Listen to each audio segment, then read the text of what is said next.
He tries to turn them in. We've gotten to hear from a lot of people about those very things happening to them in many of the places that I've been. I've got people recorded in Hood River, the Dalles, even here in Tillamook.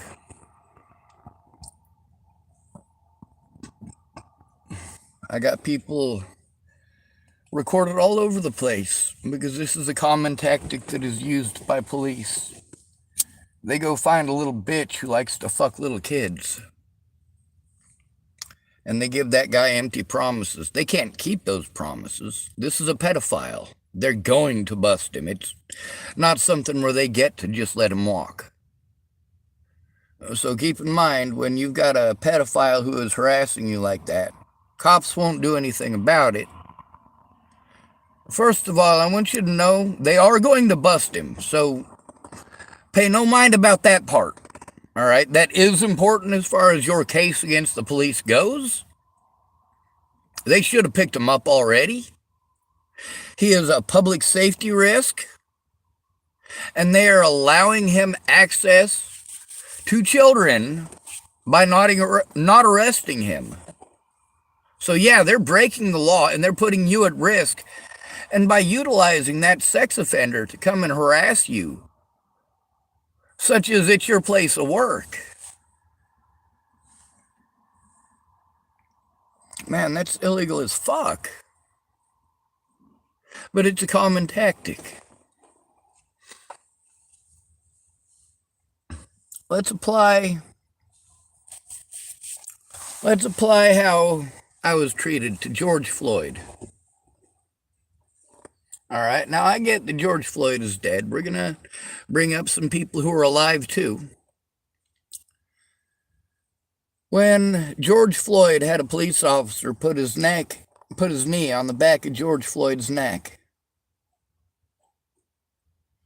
what happened next?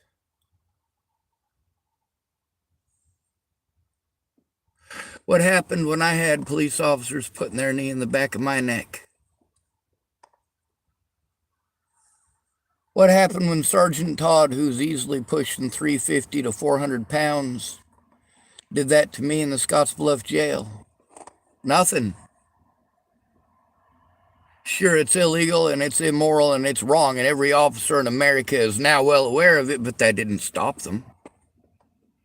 Did that stop Scott DaCosta and State Trooper Lassen from putting their knee across my neck in the exact same way?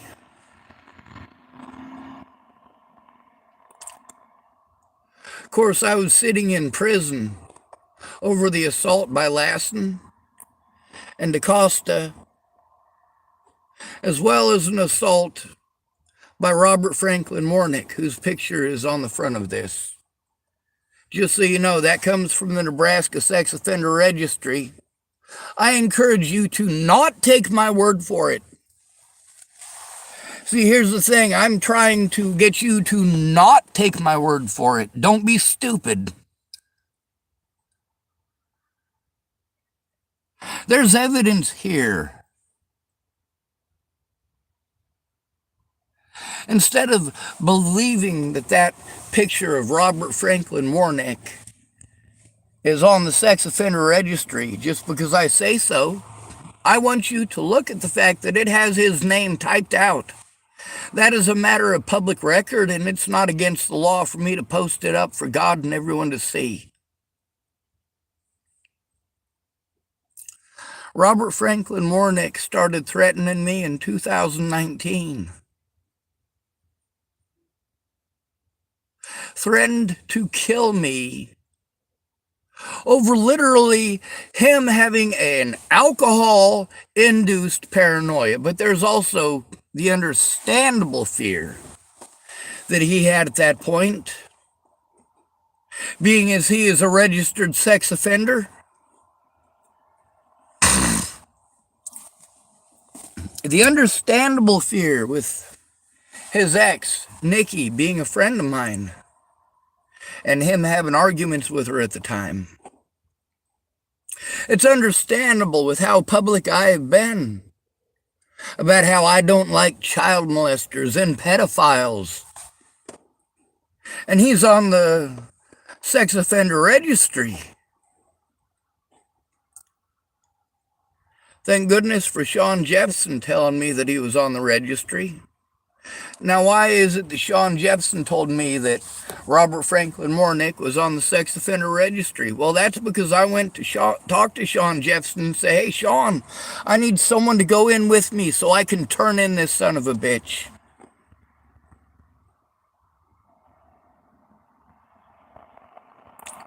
So Sean Jefferson was aware of it. Here's the thing. In Nebraska, Gary Jefferson is a mandated reporter. His wife, Mary Jefferson, is a mandated reporter. Their son, Dana, the former teacher who barely got by with the skin of his teeth, not getting charged as a pedophile and having to register on the sex offender registry. He got so lucky on that, but he as well. He's a mandated reporter. Sean Jefferson is a mandated reporter. Derek Jefferson is a mandated reporter. Jace Jefferson is a mandated reporter. Every single person in the state of Nebraska is a mandated reporter. Every single one of them.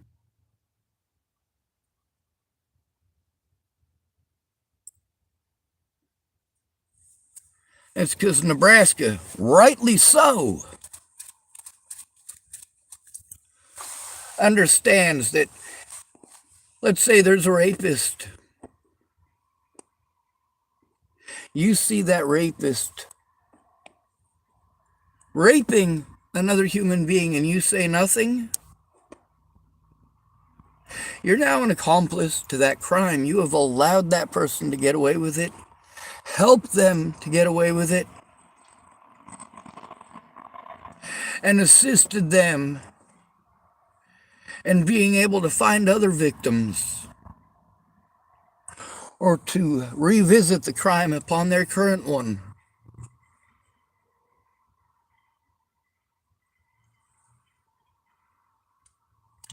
You talk about how much you hate pedophiles, but, you know, Rhianna Ingersoll,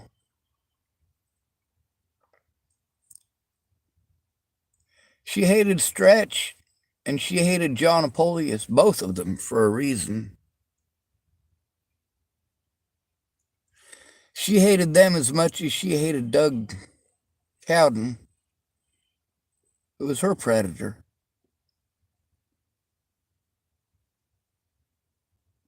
But she got near instant gratification when she told on Doug.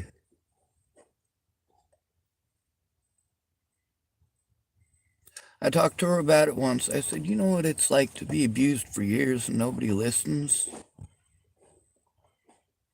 When you're fucking molested over and over again and nobody fucking cares? She said, no, I don't.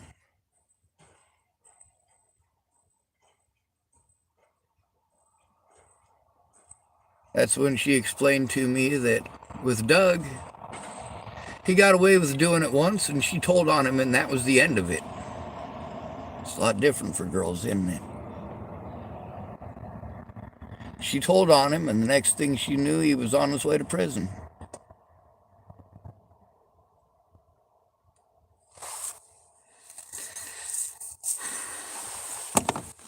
She got lucky.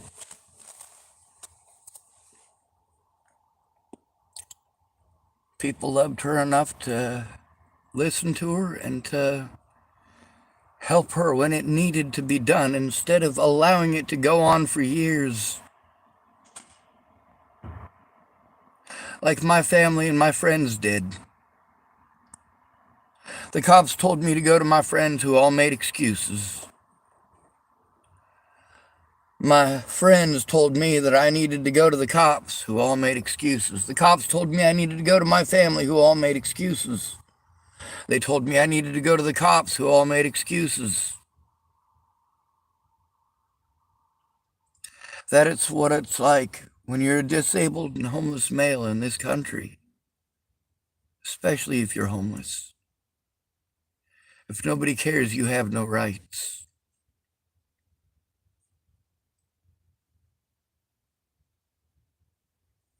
If nobody cares, you don't matter.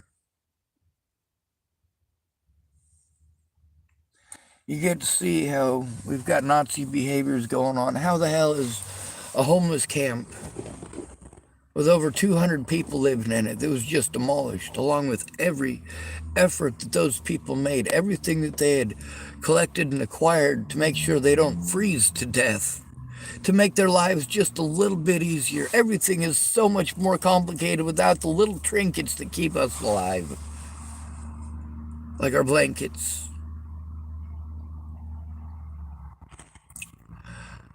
Or, of course, our ID, our social security cards, birth certificates, hospital records. A lot of these people out on the streets are on the streets because they were victimized to this point. And they're not allowed to show that. They have to jump through a bunch of expensive hoops and spend a bunch of money they don't have to pay for evidence that really, truly, and honestly, an investigator should have picked that up and investigated it a long time ago. But we don't matter.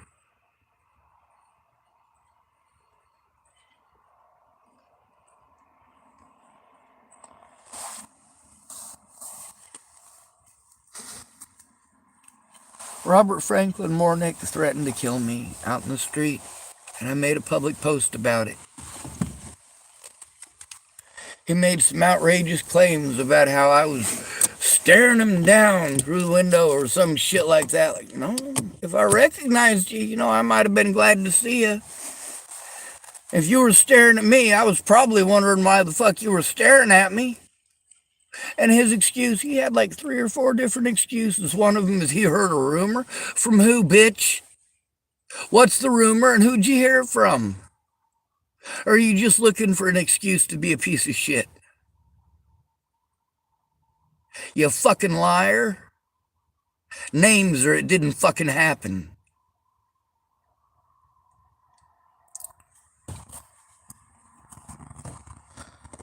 Who is it that threatened to kill me outside of Jeff Baldridge's house? Robert Franklin Mornick. See, my predator's got a name. Is it Men? No, it's Robert Franklin Mornick. I encourage you not to believe me. I encourage you to type in Nebraska Sex Offender Registry. And when it says search by name, I want you to click that little orange button that says search by name. First name, type it in, Robert. Last name, Warnick. Type it in. See for yourself. Actual evidence. You know the difference between him and I?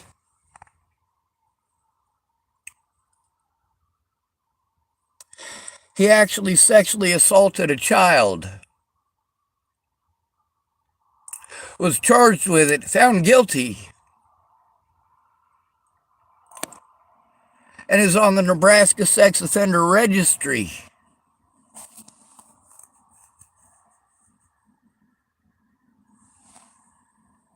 So he's protected by law.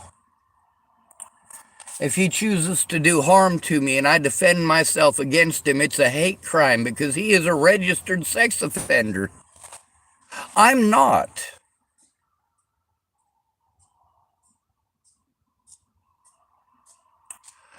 Not one person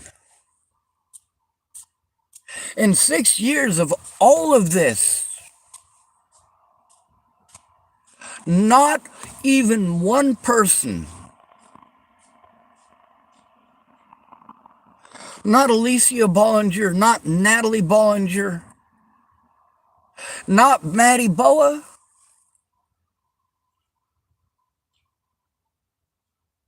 none of them, not one of them ever accused me of molesting them or raping them.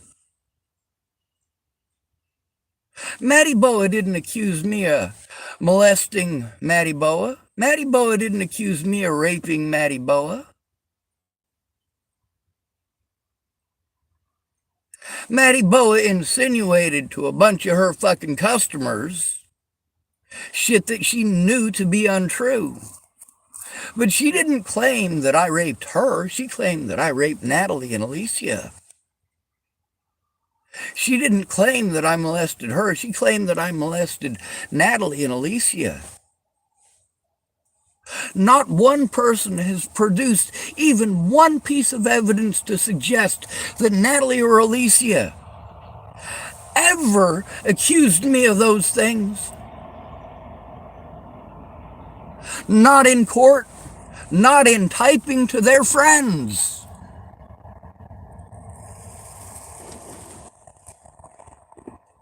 Not once ever has anyone been able to produce even one piece of evidence from Natalie or Alicia Bollinger, which, by the way, I've been treated like I raped and molested these two girls since 2016.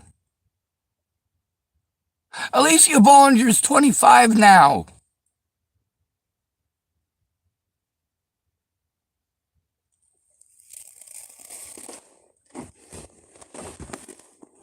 She's 25 years old, people.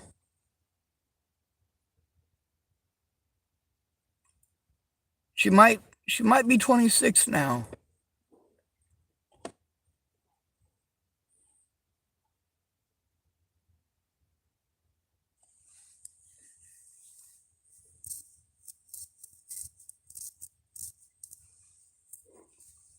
She's getting up there in years. She was 19 when her twin sister had her head blown off.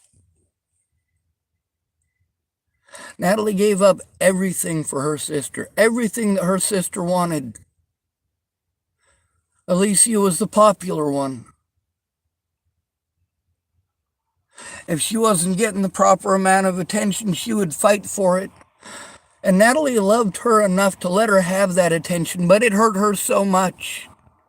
She couldn't like a boy without her sister wanting that boy.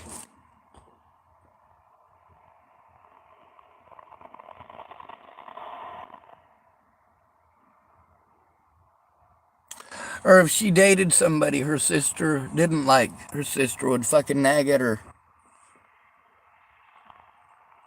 But Natalie didn't like Alicia's boyfriend while I was there in Virginia. But when she was fucked up on alcohol with her friend, fucking driving around like crazies, getting into accidents, she did call up Alicia's boyfriend, and he did come and rescue her, thank goodness. And he was always nice to me. Matter of fact, that was one of the selling points of staying behind where Alicia Bollinger worked. See, when Natalie, on that final public post, she typed that I stayed behind where she worked for weeks. First of all, she didn't work there. Her sister Alicia worked there. Her sister Alicia is the one who asked me to stay behind there. Both Natalie and Alicia both really wanted me to stay there because it would be easier to see them. And the selling point was that Alicia's boyfriend worked in the same exact building at Starbucks. They knew me as Starbucks Sean in Boulder. The first thing I did when I got to Virginia is take advantage, absolutely take advantage of Starbucks safe place policy. Go find a Starbucks.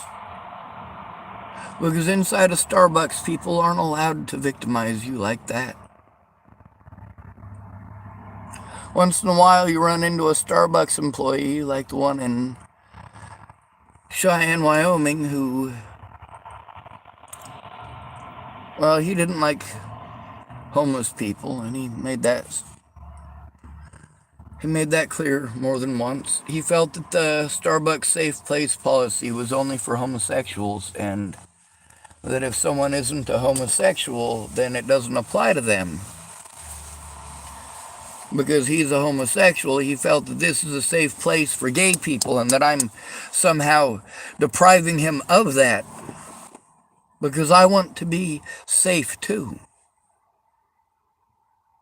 Outside of that Starbucks, those police are fucking relentless. But inside of that Starbucks, them cops left me the fuck alone.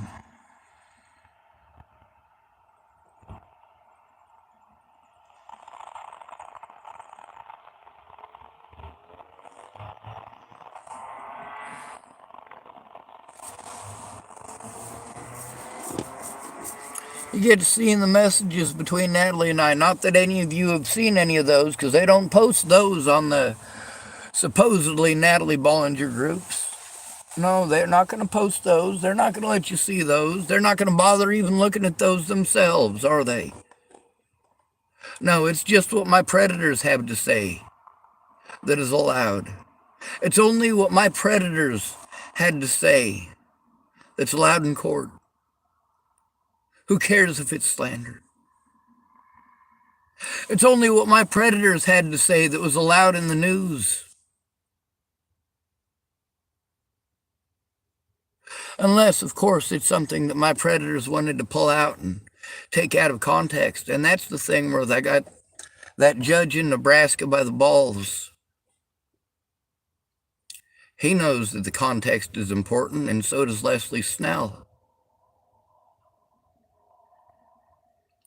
He knew that what he was doing was not only immoral, but also highly illegal. But I can't turn it in without help. None of these people are going to make the time. They're not going to take it seriously. Scott's not going to try to turn it in.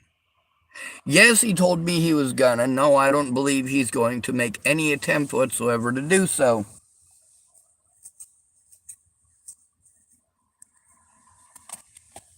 That's the thing about helping predators get away.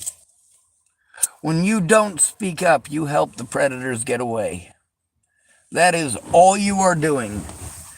You telling the victim to let it go just allows the predator access to them further.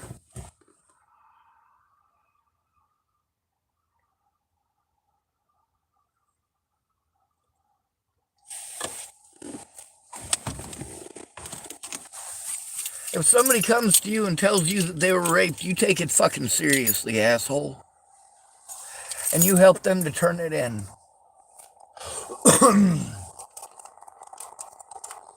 You call 911, and if you are at all capable of doing so, get that person to the fucking hospital for a rape kit. And make sure you push that shit through. Push it through.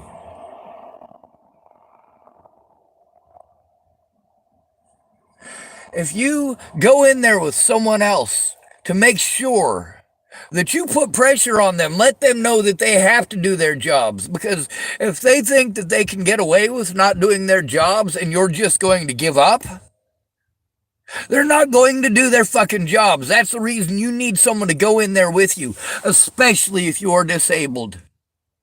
Especially if you are male. Especially if you are broke, and especially if you are homeless.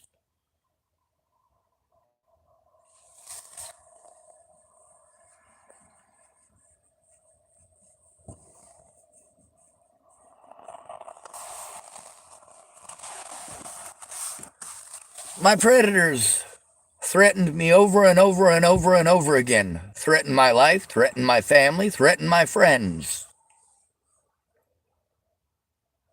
And then they did everything that they could to try to twist what I had to say into threats against their lives and their children's lives. So let me tell you something.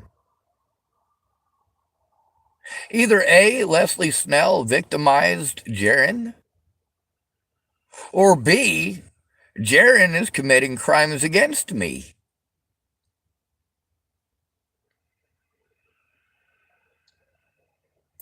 Now here's the thing, since Leslie Snell is obviously predatory, the evidence shows that she is predatory. The evidence itself, actual conversations with Leslie Snell, show that she lied and that she used her own children to manipulate the situation and to help Scott DaCosta to get away with his crimes as well. And her friend, registered sex offender Robert Franklin Mornick, lives right across the street from her.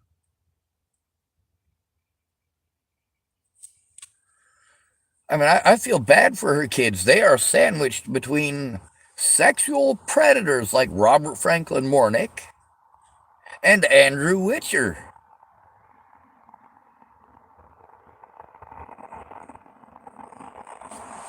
That's gotta suck. I'm glad I don't have kids. I'm glad I didn't get fucked up on drugs and alcohol, have unprotected sex, and bring kids into this fucking shithole. I'm glad that I don't have to worry about my children getting molested by Robert Franklin Warnick or Andrew Witcher. I'm lucky.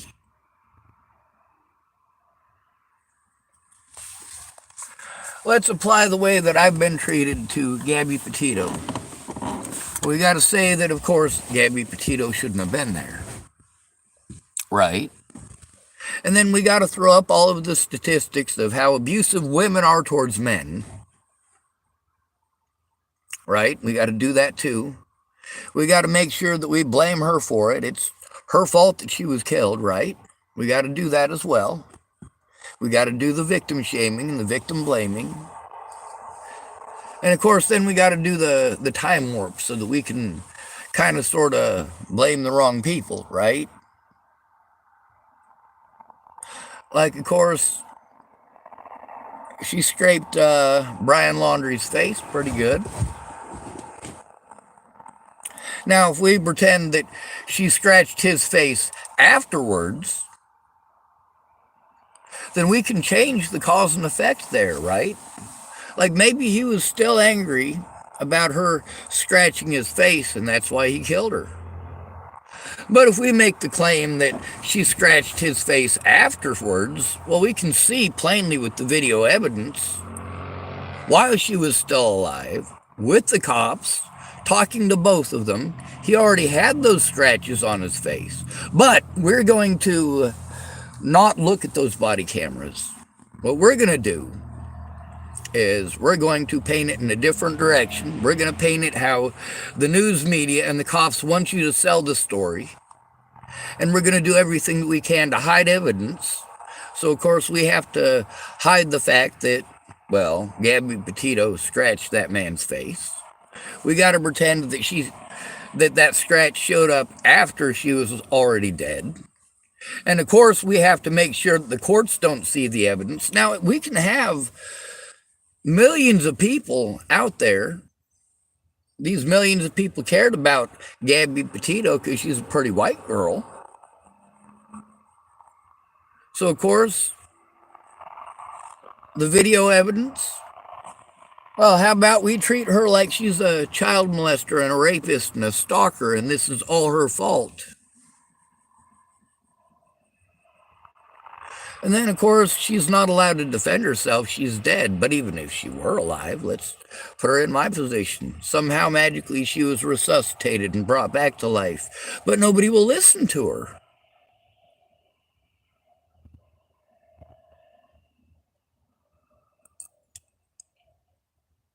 I mean, seriously, the ludicrousness of how people have treated the situation with me, as if, well, you know, yes, Waylon Lolatai did assault a whole bunch of people, and he should be in prison for assaulting all of those people.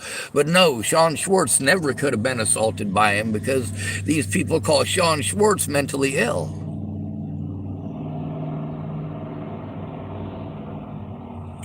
So, of course, we've got police with a pattern of abuse. Now let's take a look at abusers that I told on. Abusers who have been in my stories for a reason. Let's take a look at Polly Olson. repeatedly assisted Scott DaCosta in getting away with the crimes that he committed, playing stupid, outright lying about multiple situations, assisting her friends knowing that it's against the law to do so, and she did know it was against the law to do so. She knows the mandated reporting laws in Nebraska. She knows that she is a mandated reporter, and she knows that as soon as I told her about the crimes committed against me, she was required legally to act, and she did not. The same thing with Penny Cooper. The same thing with Marcia Estrada. There's a lot of people that were required to act that didn't. That's what mandated reporters are supposed to do. There are legal consequences for not doing your job as a mandated reporter. Eileen here, yeah, she can get up to a $2,000 fine for not turning in Robert, God, what's his name? Robert, oh God, Farnsworth, that's what it is. Because she heard him threatening me with actual harm, and she admitted to hearing him. I mean, one of those conversations where I'm at dinner and I'm talking to her about it. She's recorded literally saying the things I told you she said. But you tell people I'm schizophrenic and they don't look.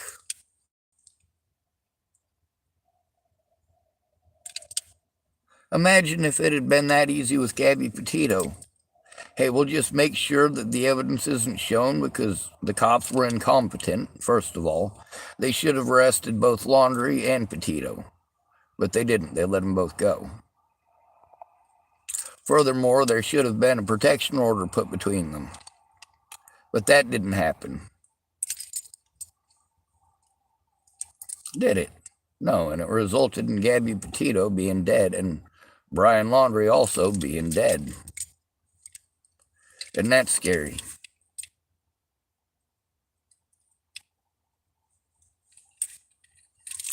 So let's imagine nobody listened to Gabby. Let's imagine that maybe she was killed because he decided to rape her and beat her to death. Thought he'd get his revenge against her for scratching his face.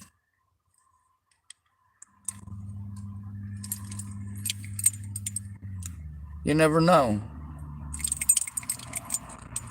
But if they pretend that the scratch was after the fact, or they pretend that she must be crazy because obviously she couldn't have been killed by Brian because she's still alive. Well, you know what? If she'd been resuscitated and was still alive to speak up and people treated her like she was a fucking liar, and there was an ambulance crew there who had to fucking resuscitate her and bring her back to life.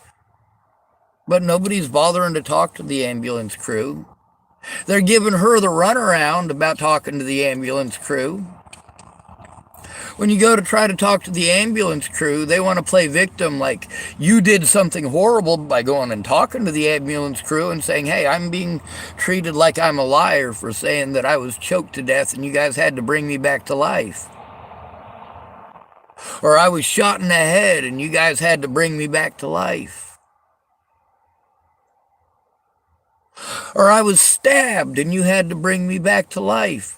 Or I was electrocuted and you had to bring me back to life. That's the important part right there. Bring me back to life. She's being treated like she's a liar for saying that she was killed. Well, those EMTs had to bring her back to life, so she was dead. So when she said that she was killed and that the EMTs brought her back to life, that shouldn't be a fucking 400-page goddamn report in triplicate turned into 3 different judges in 5 different counties and sent to 8 different fucking states. Having to go to multiple hospitals in order to try to turn that in. Imagine Gabby Petito had to turn in Brian Laundrie instead of the police. She had to turn it into Brian Laundrie's boss, right? Let's imagine that Chris Rock getting smacked in the face by Will Smith. He has to go turn it into Jada Pinkett, who's his wife.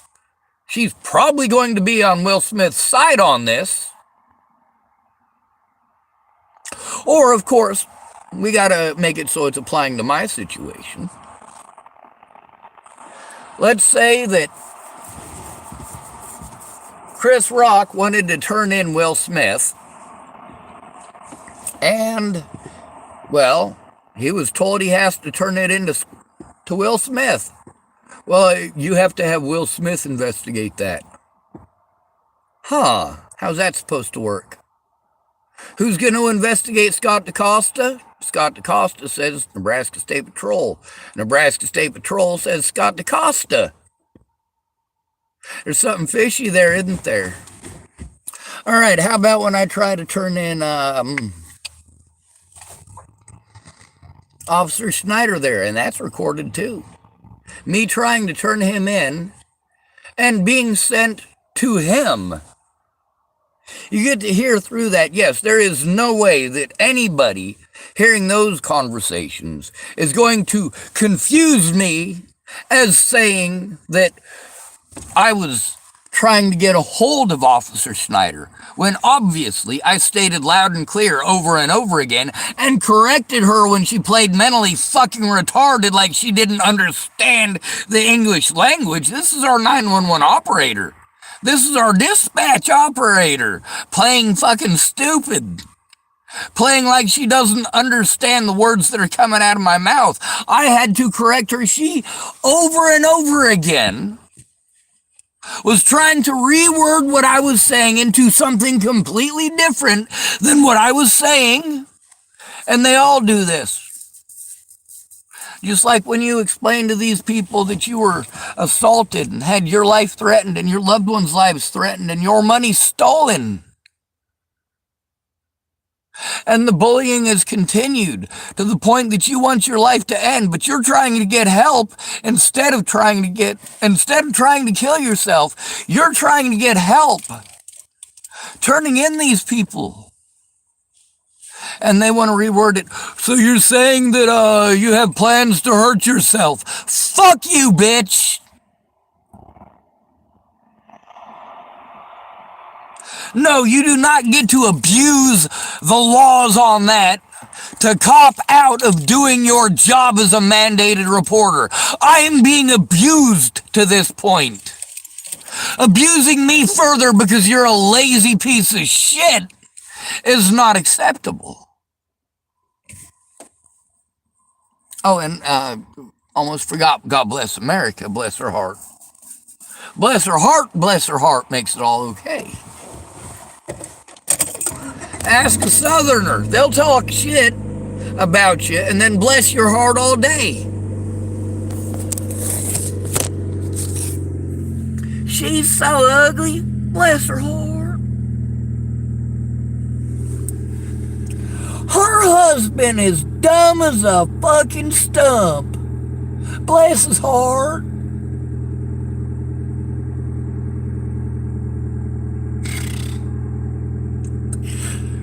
Welcome to the South, right?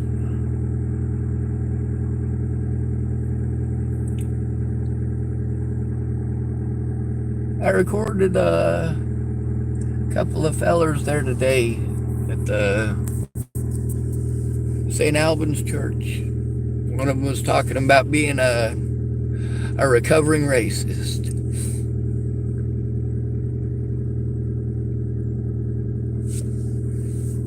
I really liked what he had to say. Now, of course, it's just on a little clandestine audio recording device, so it had to take some time with a working computer in order to show that. One thing I can do if the computer is working is that I can use my phone to make the phone calls and use the computer to record the phone calls. Of course, if they're phone calls that are not appropriate for being made in somewhere public, you know, obviously you're not going to want to go to a toy store and talk about this stuff. Starbucks is probably a little more appropriate than that, but still, people go in there with their kids. People don't want to hear about rape and murder in those places. Although there was a woman in there talking about her abuse, very loudly, might I add, right next to me in the Starbucks just last week, I believe it was. Very loudly. She wanted the whole world to know. But then there's also the fact that really this dude hadn't done anything wrong. And how many times have you women done that? There's a guy who's not attractive, but he's nice to you. So you're scared of him because he's not attractive? You want to pretend like the only reason he's nice to you is because you have a vagina? You want to fucking act sick and revolted to all your friends because this guy talks to you and treats you like a person because he's ugly? Well, that's pretty fucked up, isn't it? You don't think that's maybe just a little bit mean-hearted?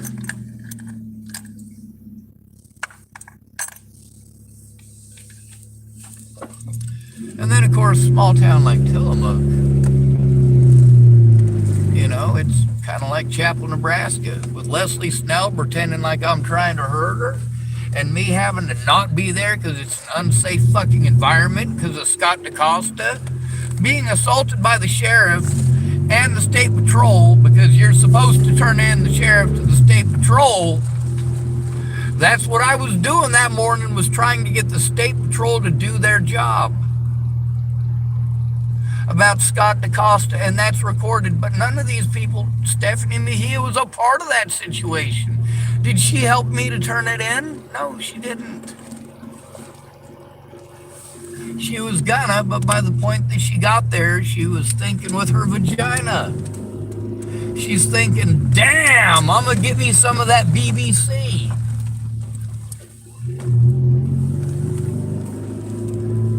That Ventus dick is the dick for me.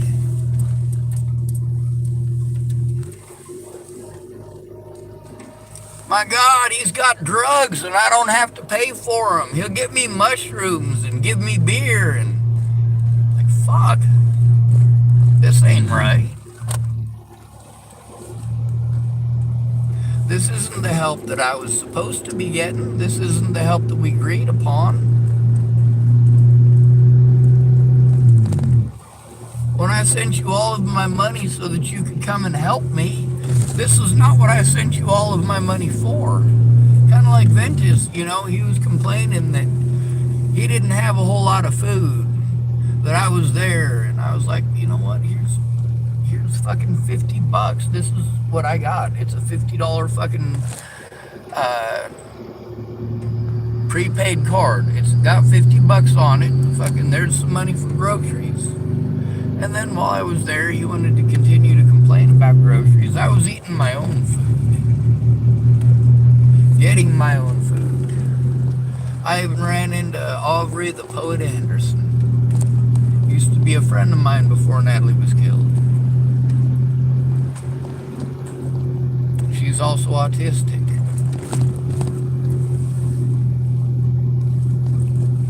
She was out there on Colfax.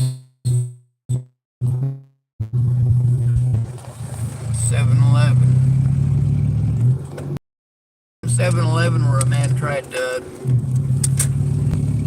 hand me his sister,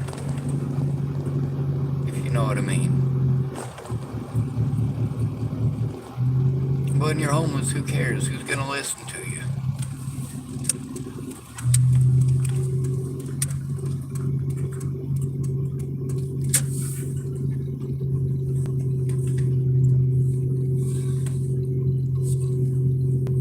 If you apply the way that I've been treated to Natalie Bollinger, all right, take a look at it. Her friends did threaten to kill me. I didn't threaten to kill any of those people. Any of them. But I was treated as if I'd been threatening to kill Natalie and her family since all the way back in 2016. Like I had stalked her to Virginia. Meanwhile, the messages between her and I show that she not only invited me, but she pressured me to do so. She made me promise that I would go out there and see her.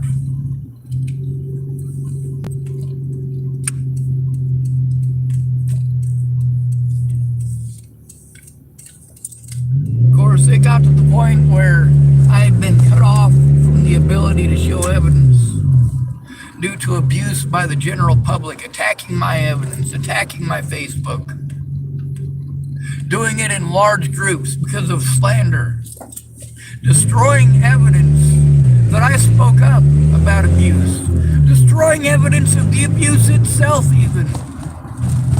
I was put on Facebook bans for talking about, of course, my experiences and how to be able to tell if your kids are on drugs or alcohol. I made educational videos, but I was put on a Facebook ban for that. And I'm not sure how many of y'all know this, but you can't actually do anything about it from a telephone, especially not a cheap one.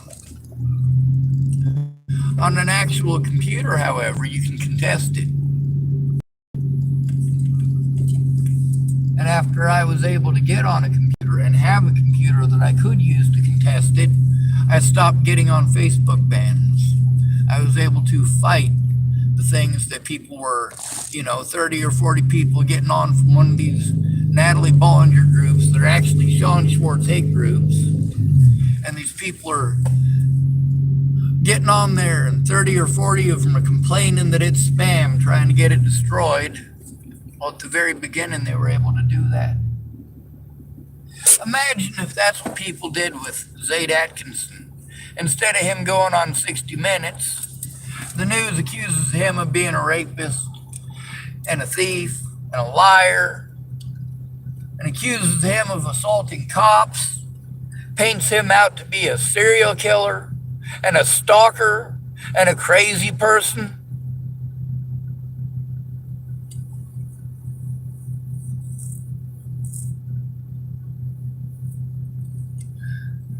Natalie went to her friends for help. I went to my friends for help. She pretended like I might hurt her. They actually harmed me.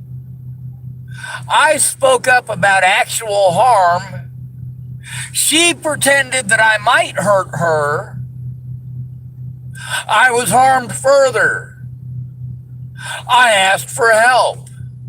I reached out to the people that I was told to reach out to and trained and taught to reach out to since I was a child. Go to the source of the bullying. Go to your bully. Tell him how it makes you feel. If that doesn't work, you go to your friends. Safety in numbers. If that doesn't work, you go to a trusted adult, like a teacher, or a preacher, or a cop, or your parents. I went to teachers.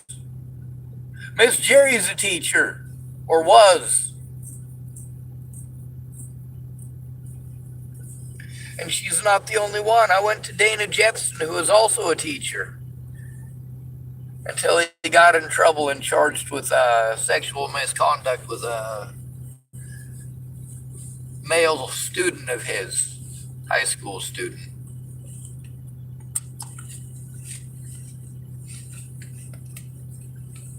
He's not the only teacher I went to. Ed Miller, highly intelligent man. He told me a story about another man who went through similar stuff in the area. And about how corrupt it is in western Nebraska. I got him recorded talking about that. I got Rose Melvin recorded. Same thing, because Rose Melvin worked at the courthouse. When I was in high school, I got into a fight with Zach Metcalf. He should not have put his nasty cock beaters on me. He shouldn't have been threatening me. And he'd been bullying me for about a year at that point. Just wouldn't leave me the fuck alone. Well, when I stuck his nose to the side of his face, he stopped. He's been the most respectful person since then. The most respectful person. But he's also well aware that the only reason that he was actually able to and allowed to ship off to Marine Corps boot camp is because I made sure, since they were going to charge us both, I made sure to help him out. He didn't get charged with anything. They weren't going to charge him with anything, and if I'd have pushed it, they would have had to follow Nebraska law and charge us both with assault by mutual combat since he fucking started it. Even if he hadn't started it, he still took part. That's right, according to Nebraska law, if you defend yourself, you've broken the law. Unless it's inside of your own house and you do it with a shotgun. Make my fucking day, motherfucker. It's actually called the Make My Day law. So, oh my God, it's fucking cold out here. Oh. Oh.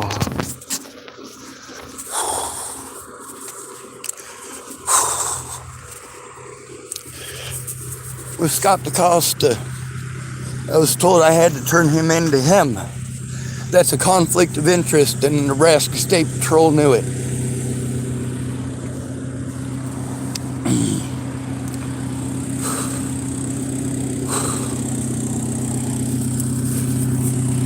Oh.